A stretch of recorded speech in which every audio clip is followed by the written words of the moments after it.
Pemirsa, ibadah haji pada 2021 atau 1442 Hijriah adalah kedua kalinya pemerintah Arab Saudi membatasi jumlah jemaah haji. Namun bedanya, jemaah dikenakan biaya dengan harga yang lebih mahal dengan prokes ketat. Meski jumlah jemaah haji tahun ini hanya puluhan ribu orang, pemerintah Arab Saudi harus bekerja ekstra memastikan keamanan pelaksanaan ibadah haji sekaligus mencegah perebakan varian Delta yang saat ini melonjak penularannya di berbagai negara. All these are taken care of not only by the means of new technologies and electronic solutions, but also by multiple checkpoints to ensure that all those who are entering the Hajj are as per the regulations and criteria that were arranged prior to this Hajj.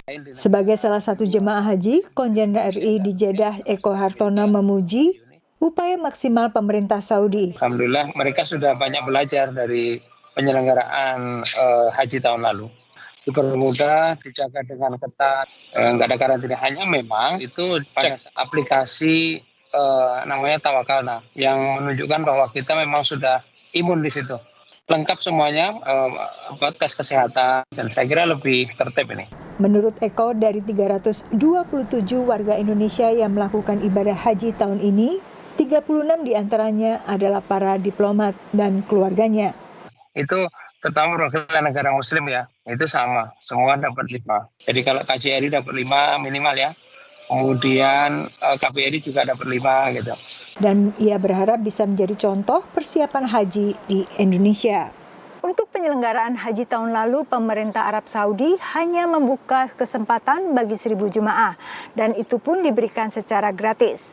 Namun tahun ini, kesempatan yang dibuka untuk puluhan ribu orang tidak lagi gratis. Masing-masing jemaah dikenakan biaya yang lebih mahal. Dengan pilihan sebelum pajak 12.000, 14.000, atau 16.000 real, yang dalam rupiah sekitar 45 juta, 55 juta rupiah atau 60 juta rupiah. Haji normalnya kan kalau kita tinggal di Saudi ya, untuk yang ekspatriat atau yang udah beriqomah, maksudnya beriqomah itu yang udah punya ID-nya Saudi itu, normalnya itu mulai dari rentan 3.000 untuk yang termurahnya, 3.000 sampai 5.000, yang VIP-nya 7.000 ke atas. Ya, sebenarnya kalau dihitung kalkulasi emang naiknya berkali-kali lipat ya, bisa 5 kali lipat. Meski demikian, para jamaah ikhlas. Tapi kan kita bukan lihat mahalnya, tapi lihat fasilitasnya, ya kan, kesiapannya, kualitasnya, kesempatannya, ya kan.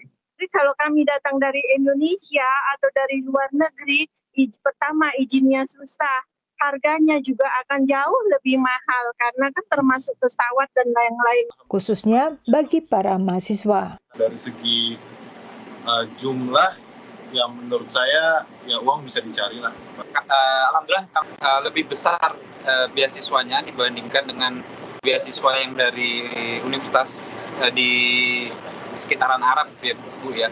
Jadi kita masih bisa nabung lah untuk memang terasa besar. Jemaah pun tidak mempermasalahkan berbagai keterbatasan akibat prokes ketat. Bahkan mulai dari umroh, kalau kita Masjidil Haram tanpa kita punya izin untuk umroh atau untuk haji itu kita kena denda 10.000.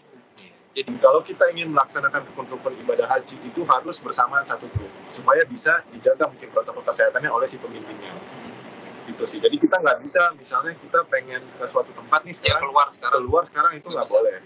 Seperti tidak bisa minum air suci Zam-Zam langsung dari sumbernya. Iya, dikasih botolan. Sekarang botolan. Yang distribusinya menggunakan robot. Selain itu, pihak berwenang Saudi juga melarang jemaah menyentuh Ka'bah atau mencium Hajar Aswad. Demikian laporan Yuni Salim dan Karina Amkas, tim VOA.